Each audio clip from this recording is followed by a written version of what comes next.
সমিত সোম প্রচন্ড ব্যস্ত। 1 মিনিটের মধ্যেই উপস্থিত হতে হবে কোচ হাভিয়ের কাবরেরার সামনে। বাংলাদেশের বিজ্ঞাপনের বাজারে সবচেয়ে বড় হটকেক হামজা চৌধুরী ছুটছেন আরও একটা নতুন ব্র্যান্ডের ফটোশুটে। দুই বন্ধু কিউবা জায়ান হোটেলে ফিরে পার করছেন কোয়ালিটি টাইম। আড্ডা চলছে গণমাধ্যম কর্মীদের সাথেও।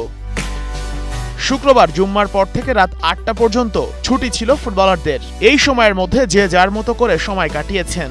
এ যেমন সমিত সোম গিয়েছিলেন নারায়ণগঞ্জে আত্মীয়র বাসায়, কিন্তু নির্ধারিত সময়ের 1 মিনিটও দেরি করেননি হোটেলে ফিরতে। দলের বাকি ফুটবলাররাও একেবারে নিয়ম মেনে হোটেলে ফিরেছেন।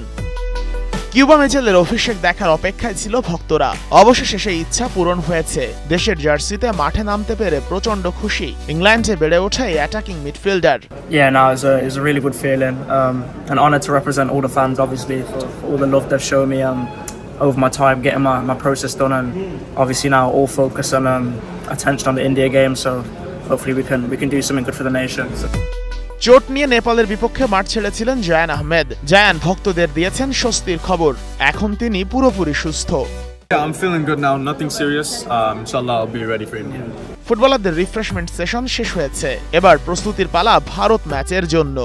বাংলাদেশ জাতীয় ফুটবল দলের সামনে এই মুহূর্তে চ্যালেঞ্জটা অনেক বেশি।